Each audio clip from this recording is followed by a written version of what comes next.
Hey, it's Keith, and if you're like me, not only do you like audio drama, but you enjoy puzzles and games, which is why I want to let you know about Wango Puzzles.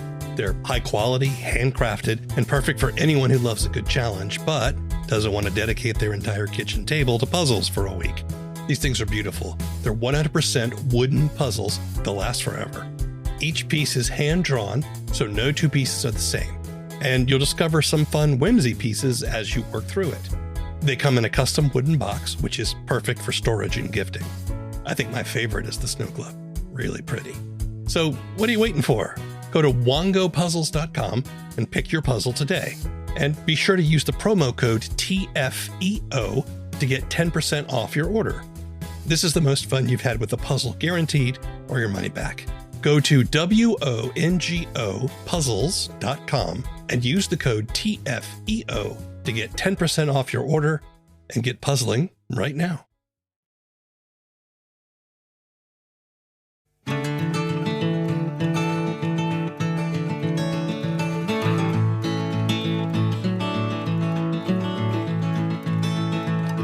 Hello, and welcome to the first episode of a podcast about audio drama and the creative process.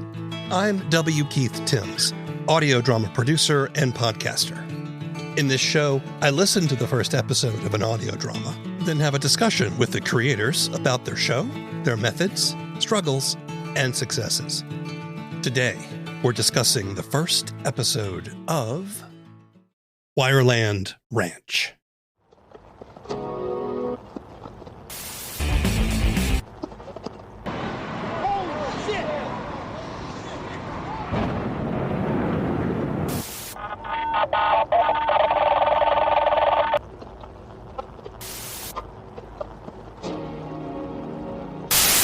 Wireland Ranch, an amalgamation. A psychedelic cosmic horror story, Wireland Ranch is the creation of Joseph Rutledge.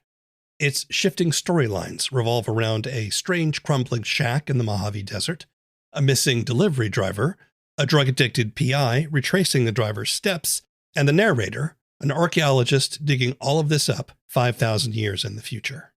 Wireland is also a mythological indictment of capitalism, casting the forces of consumerism, fear, and greed as cosmic entities.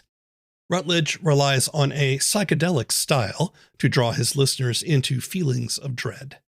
The first episode of Wireland Ranch, Return of the Overseer, focuses on a struggling courier who is contracted to pick up a package from a mysterious shop, and who is drawn into an altered state of consciousness and vanishes.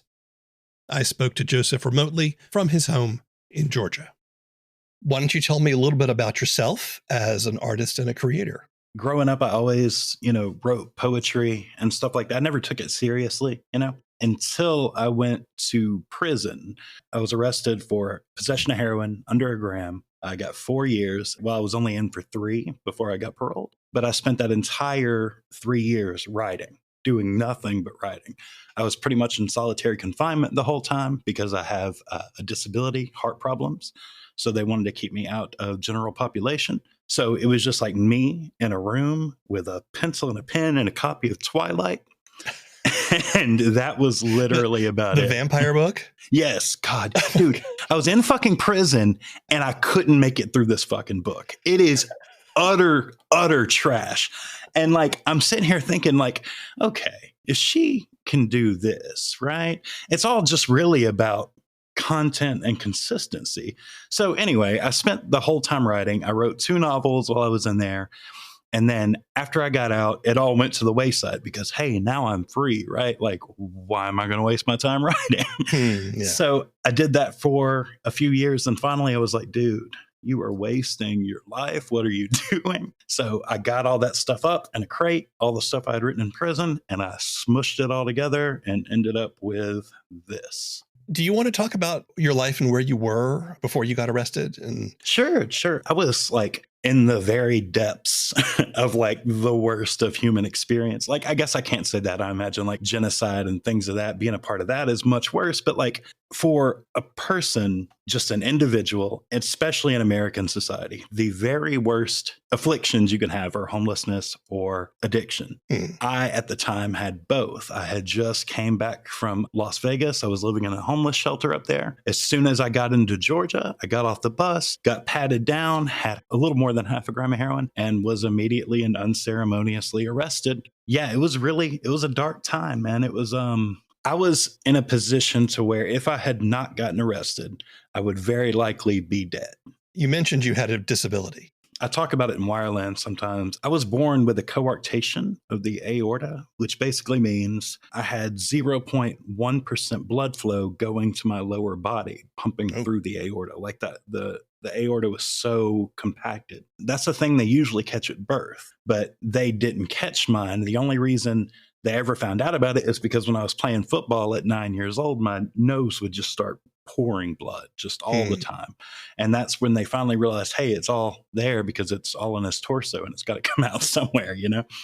So they did the surgery. And ever since then, my blood pressure has ran on average about 160 over 210, somewhere around there, like my entire life. So I have to be really careful about all the things I do, like what I eat. Like a lot of physical activity causes immediate chest pain to the point where it's like, okay, if you keep doing this, you're probably going to die. So yeah, that is about the extent of the disability. It's rough, man. Yeah. When you got out of prison, how did you turn things around?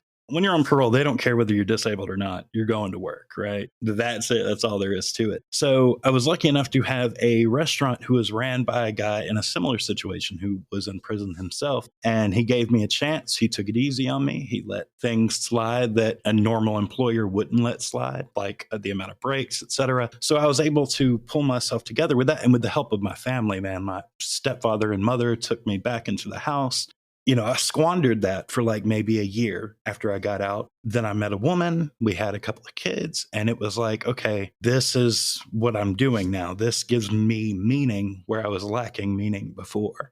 Were you ever involved in the arts at all before then? Yeah, I made my only experience with digital audio workstation, for instance, before this was making beats. I've always made music, but I never thought, okay, you know how when you write, you don't really know if your writing is good or not. You know what I mean? Like you can think, oh yeah, that's great, but you don't really know. And I was always afraid to find that out, you know? Yeah. When I write something, it's like, I like it, but what the hell do I know? Right? Exactly that. Yeah. So I had experience there, made a lot of music, wrote here and there. A friend of mine, we came up with an idea for a show. It was actually, we were going to write a book back when I was like 21 years old, right? And we came up with this concept for something called The Dope Show, which is like a reality show where people are trapped in this really weird mansion and given free reign over recreational drugs and then cut off from society completely, right? We worked on that for a long while, maybe 10 years, all said and done, and it never went anywhere. But we had all this material. When we released the first installment of Kill FM, this dude, his name's Tony, that I hadn't spoken to since I was 23, who we originally came up with the concept with together for The Dope Show, he found me.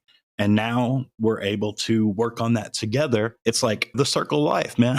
It's fantastic. Well, since you brought it up, you also do Kill FM, which is a weird fiction anthology podcast that comes out occasionally. I'm pleased to say that I've been involved in the first two. I was a voice actor for one in the first one, and then I wrote my own production for the second one. I really enjoyed that experience. Talk to me about Kill FM and why you started it and what your aims with it are. Okay, so it started out of spite. Okay. Like we had all these people who were making all these great shows, Echoes in Between, The Madness of Chartrulian, Wireland, and SAS Supernatural Protection Company. And it's like the conversation is at the time always revolved around a very small and very specific group of people, right? Who seem to have zero interest in widening the pool for the rest of us. So we started joking around like, oh, we can make, I'm not going to name any names here, but we can do this sort of thing, which is similar to this sort of thing. Jess from Echoes came up with the, Kill FM, keeping you company on the road to hell. And so we just kind of ran with it. And like I'm a kind of a control freak a little bit. So with that first installment, I was like, everybody give me everything and I'll put it together. Nobody had any idea what I was doing. Y'all just sort of trusted me. And I think it turned out really, really well. It was originally just meant to be a Halloween special. It got such a good reception and there were so many people involved. Like the Liminal Lands Discord server like flooded with people around the time that Kill FM, the first installment, came out. And so we were like, okay, maybe we're onto something. And then before I knew it, Saf and I were like, hey, let's just keep doing this. Do you have a particular goal in mind for doing Kill FM? Just to have fun, man. It's not that serious. You know what I mean? So much of this shit is taken so seriously by so many people. And I guess to expose people to things they otherwise wouldn't have heard, especially given the limited nature in which the veterans of the industry are willing to help newcomers. Let's talk a little bit about Wireland Ranch. I like to try to summarize a show in a nice, easy sort of couple of sentences for the listeners. I find myself finding it a little challenging with Wireland. Psychedelic horror certainly is part of that. There is a story involving a courier and some mysterious magical or cosmic forces and a very strange shack out in the middle of the desert. So why don't you tell me about Wireland Ranch? Black magic capitalism. That is what the underpinning of the entire show is. I'll use an example I've used in the show, 9/11, for example, right? This thing happened, whether, and I'm a conspiracy theorist straight up, pretty much like I'm, okay. But I don't think that 9/11 was some huge conspiracy. What I do think is that a group of people saw what could be accomplished if they were to take it to its extreme from the aftermath of 9/11. And they brought it all together in a way that I don't think can be called anything else other than a magic spell. They were able to get an entire society to hand their rights over. They were able to go into a war with a country that had nothing to do with anything. And they were able to get us all behind it and get us all to a point where we were all willing to do exactly what they wanted because this single thing happened. And to me, that's magic. I don't think there's a greater force of magic in this entire world than a good capitalist. You know, not good in like, oh, you're a good person, but good in like, oh, you're really good at fucking people over. Each of the entities within Wireland are specific archetypes for what makes up capitalism, what allows the human condition to lean in this position. And that's what I think Wireland is truly about at its core. I'm interested to your answer to this question. I mean, I think we can all agree that there are problematic things involved with capitalism, but what do you think the problems of capitalism are? That there's no ceiling. A huge capitalistic organization always thinks there's more profit to be made. We are at a point in the world, not just as a society, but as a world, where that ceiling is quickly approaching. And we're going to hit it so hard that I don't think a lot of people are going to come out of it alive. The main problem with our particular capitalist system is the amount of money that goes into creating legislation and getting people elected. One specific thing that I would say, here's the main problem with capitalism, it would have to be Citizens United. That would probably be the thing that tipped everything overboard. The Citizens United decision was one that allowed corporations to be counted as people for purposes of donating money to and money to be counted as free speech. Yes. Yeah, money is free speech. Yep. Yeah. Why did you want to tell this story?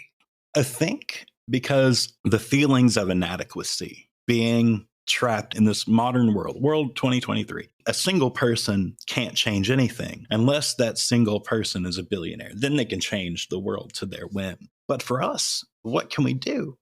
And the only thing we can do really is to bring people around to say, hey, maybe this thing that you've thought of as grand and wonderful your whole life isn't. There's a personal toll for each and every person in this country and especially in other parts of the world. Maybe you can make them realize that, hey, maybe this wasn't a good idea in the first place. The absurdity of Wireland is the way that I try to convey that.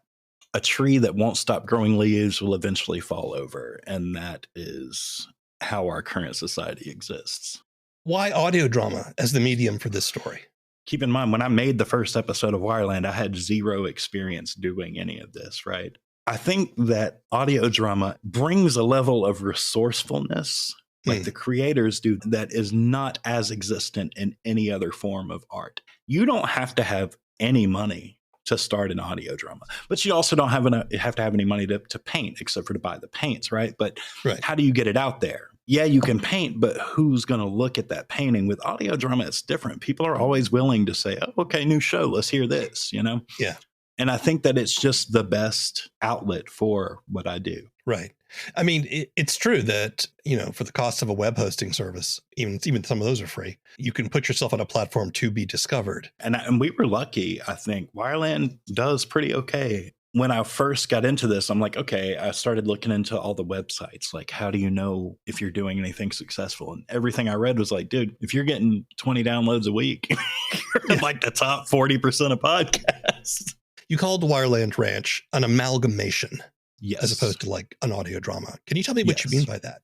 Okay, so Wireland Ranch is actually, it's not obvious yet, but will be come the second and third season, is all of these things that I've written, all the short stories, the novels, the everything, I've combined into this one thing. So within Wireland, you're going to end up having all of these things that link back to Wireland in some way or another. And all of this material is just sitting there waiting. And so, like, I have a novel called God's Wrath is a Motherfucker. That's eventually going to be in there. And then I've got the Dope Show. Like, we've got a whole crew of people ready to make that. And the Dope Show is the house and the show and the network the show is on is all owned by the same central villain of Wireland. I call it an amalgamation because I'm throwing shit at a wall and hoping it all works out, Let's talk about the first episode, which is called A Return of the Overseer. Yes. And the Overseer is a important figure in this first season. And it's about a courier for hire who is contracted to pick up something from a curiosity shop. But the shop is very, very strange. And his experience there draws him into a consciousness-altering state. Yes. And then it hints at a destiny that he does not expect. We find out in the second episode that he is missing.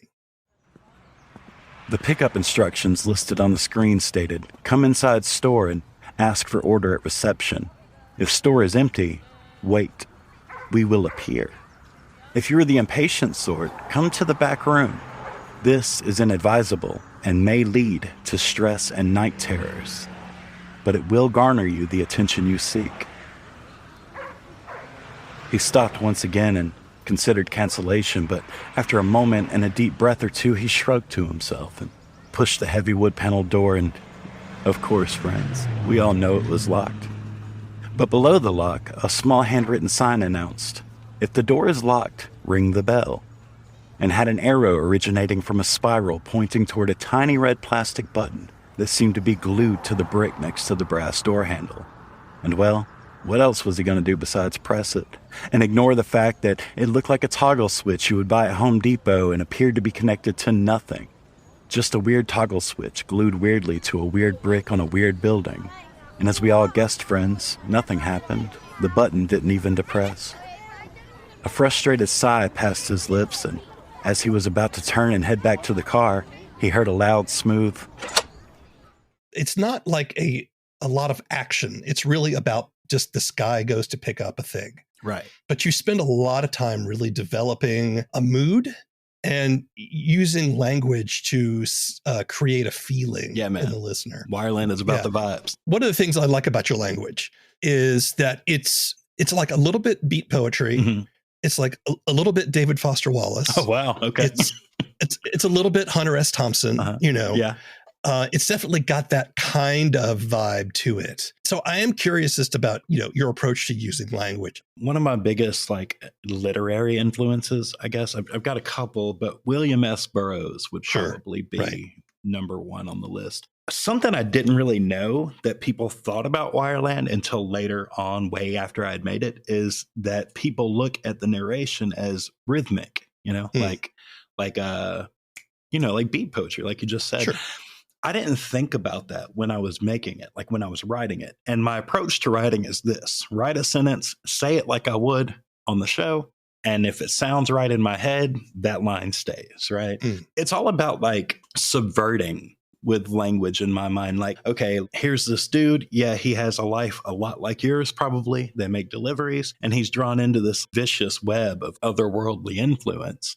The writing itself is exemplary of the overall vibe that I want for Wireland. When I'm thinking about writing, it's not like I'm writing, okay, Joe said this thing. I'm just these weird winding sentences that go on and on and on. Like, there's like probably in the first episode, there's a sentence that's at least a paragraph long because I don't follow those same rules of language that is considered correct. I follow the rules of language that to me sound good and put a person in a place where they would be able to hear these ideas in a way that they haven't necessarily heard before. I think the language is less important than the feeling I'm trying to convey with the words. I think the use of language is important. I do think sometimes people get hung up on realism as a thing. Yeah. Because honestly, I don't think even people who like realism like real realism, Right. We want language that has been crafted, right? We want language that has been carefully chosen to evoke emotion or feeling or make it sound believable to character or holds interest. Wireland itself says very nasty things in flowery language, right? Wireland is a very angry show. I don't think that an average listener would listen to the first few episodes and be like, okay, this is an angry show. But the more and more you listen to it, you realize, okay, this is just like pure aggression poured onto the paper, Well, there's no doubt that there is a very strong anti-capitalist sentiment running through it, even from the first episode. Right. Yeah. You talk about the courier working for slave wages, and you have it's very tongue-in-cheek, and it's very wry in the way you present it. Right. But it's certainly very cutting. The chimes seemed different on the last delivery he made. The bright focus group approved Pavlovian dinging that ushered slave wage delivery terms onto his screen was muted and slow, seemed deeper, darker, and somehow, as he considered the memory, more than a little unwelcoming. He'd been making waste of time low-rent deliveries all day at that point, $2 here and $3 there, an average all-day delivery shift in a perpetually collapsing economy veering dangerously toward what some might consider the end, while others, like our driver here, would consider an improvement. I just want people to look around and go, okay, well, maybe that delivery driver that you think is making all this money barely has enough gas in his car to make it to your house. Like, I don't think people realize the reality. They know their own reality, and they know they're struggling, and they know things are hard. I don't think they think that is a universal situation. And every day it's becoming more and more universal. We are all equally fucked here. You know what I mean? We're all equally fucked, and we all need to get together. And if we don't, it's going to be so bad. So there is definitely a psychedelic aesthetic that you bring into the show. Yes. And I want to talk about that because it's not just merely sort of about like the hallucinogenic elements or the day glow colors that we think of when we think of psychedelia, but I think you're actually tapping into sort of the original psychedelic movement that came out in the 60s, with the belief that LSD and other substances could unlock parts of the brain, the sort of, or deal with mental illness or altered states of consciousness. Yes. And also, of course, tied into that is a strong counterculture movement, right? There was a lot of rebellion, and there was a lot of attacking the dominant conservative society at the time. What attracts you to the psychedelic aesthetic? During every trip that I've ever had, personally, every psychedelic experience I've ever had, there's this moment of like sheer overwhelming darkness. And sometimes you can snap out of it and have your good trip and everything's great. But sometimes that shit like worms into your brain. When I say psychedelic, that's what I mean. It's that very sharp and very sudden feeling of dread that you are aware if you're not able to get rid of this, it is your destiny for the next 6 hours, right? If you don't get rid of this terrible feeling, then you're stuck with it. And I think that's the part of psychedelia that I like to deal in, because that to me is the heart of it.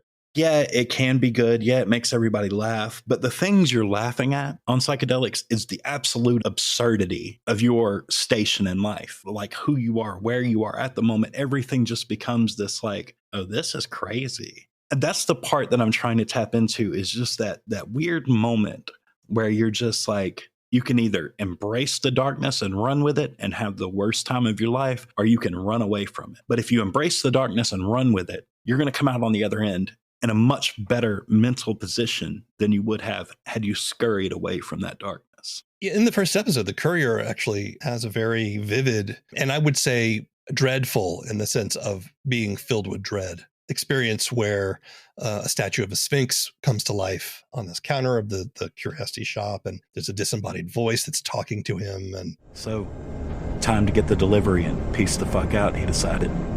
Your package is on the desk. He hesitated in his first step toward the desk, lifting his leg high as if the floor was a sponge and his candy flip was kicking in. Ecstasy and acid mixing to make the world, and especially the floor, both frightening and new. Fuck, I'm gonna be late, he muttered. We are sure wherever you are going, you will get there right on time. He took another clumsy step, now only a few away from the desk. He could finally see the box on the solid slab. Watch out for the majestic sphinx, overseer. She's been known to seek attention when she's in pain. Which again can be a real doozy if you aren't. It did feel very much like that kind of altered state of consciousness and that sense of uncertainty about what you can trust and what you can't trust.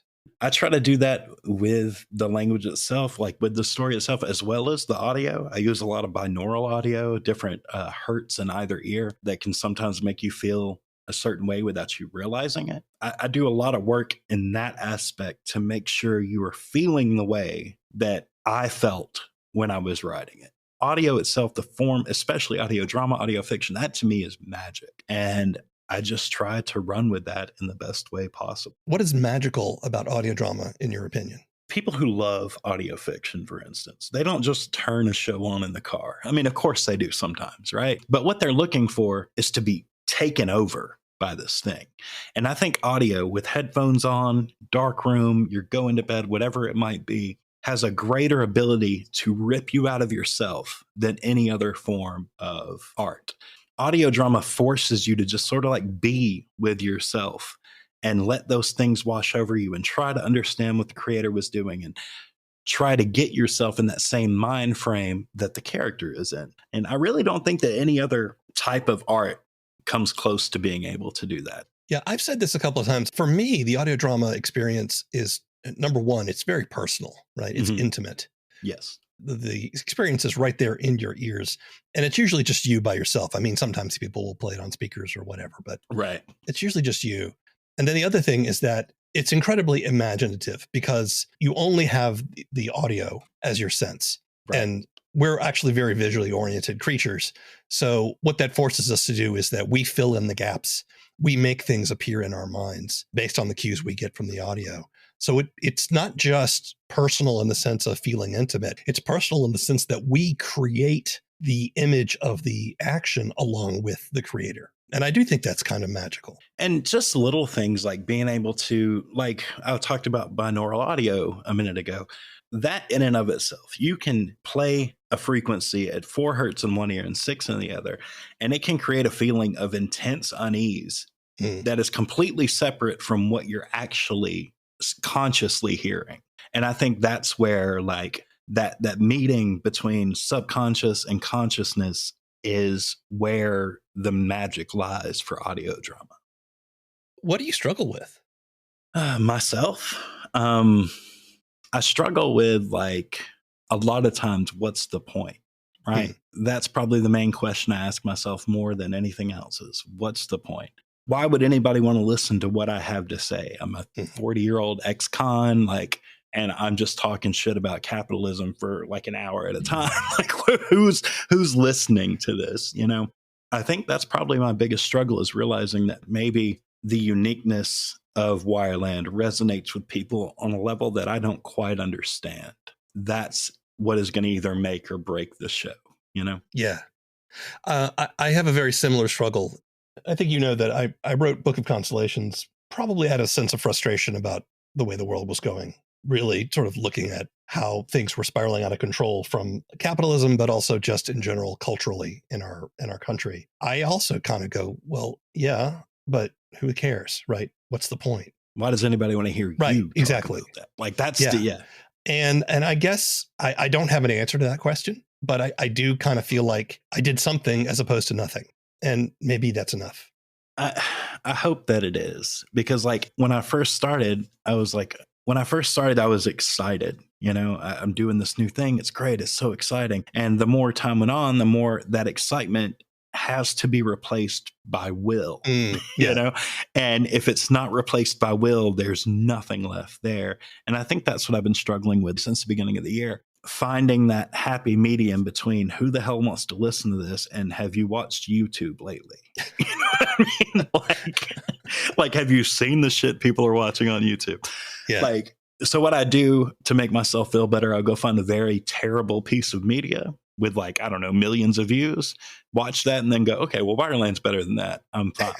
You know, and that's about where it sticks. Now, this is bringing me to the question that I have to ask, which is, how do you measure success?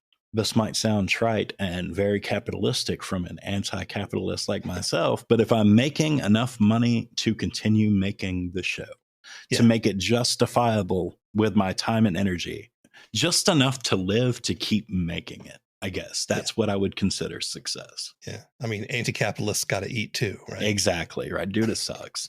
It sucks. It's fun. It's funny. You'll listen to a show like Behind the Bastards or like Some More News. And it's like, here's all this hideous information about capitalism and how after these ads, you know, it's like, they've got us in a position. And when I say they, I mean the overarching they, right? They have us convinced that we need them. Charlie Kaufman giving his speech, I believe it was at the Oscars, and he was like, they have made us think that we need them, when the reality is they need us. Without us, there is no soul. They require us to be the soul of their machine that they keep going and going and going and exploiting. And if we all stopped, what would they be left with? If there's one thing I want people to see and people to understand is the reason things are the way they are is because we allow them to be that way. And if we can all get together and say, hey, we don't want it like this anymore, it changes. It has no choice but to change. And it'll be hard, and they'll fight, and they'll struggle, and whatever. But if we all stick together, we can change the way things are. He cleared the notifications and clicked Confirm Pickup. He used the light from the screen to locate the small box on the desk. He grabbed it and ran through the door and into his car as quickly as possible. He plugged his phone in, and when it vibrated to signal successful connection, the vibrations did not stop. A long, low rumble shook the swampy summer night. In his rearview mirror, he saw the rush of a dust cloud headed toward the car and, within a second, engulfed it completely. Wireland Ranch is indeed all about the vibes. The show uses language and sound to evoke feelings of dread, uncertainty, and wonder. Taking inspiration from counterculture icons like William S. Burroughs and Hunter S. Thompson, Wireland Ranch wants you to feel as much as listen, in the hopes that feeling will move you to change. You can listen to Wireland Ranch on most major podcast platforms, or see our show notes for more information. The First Episode of is written and produced by W. Keith Timms. All the opinions expressed in this show belong to the people who expressed them, and not necessarily to anyone else. The theme song is Mockingbird by David Mumford. This show is a production of Alien Ghost Robot Creative Media. If you want more information, want to sign up for our newsletter, or are an audio drama creator and would like to be on the show, visit our website at TheFirstEpisodeOf.com. We're happy to be a part of the Audio Drama Lab, a Discord-based resource for audio drama development and networking. Check it out at audiodramalab.com. Keep telling stories. It's the only way we're going to get out of this mess. Until next time.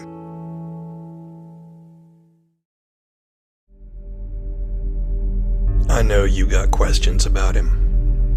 Where did he come from? How did he do all those things they say he did? Was he a terrorist? Was he crazy? Was his skin really blue? Well, I'll tell you what I know. I was there with him, driving through the back roads under the stars. I was witness to wonders and miracles, and to the darkness that's coursing through the veins of our country. He came to fight it in his own strange way, but no one leaves that fight unchanged. Not even Rael. People ought to know the truth. And I was there. The Book of Constellations is a down-to-earth sci-fi road trip. It's audio fiction, and you can find episodes at bookofconstellations.com or wherever you get your podcasts. Hey, it's Keith. If you're a lover of audio drama like I am, you need to know about the Apollo app. Apollo is designed around audio drama, so finding your next story is easy. You can always listen through Apollo for free, but there's also the Apollo Plus subscription. With it, you get ad-free listening, exclusives, and other bonus content for over 40 shows. And 70% of the revenue on Apollo Plus goes to those creators. Join Apollo Plus through the Apollo Podcasts app or apollopods.com.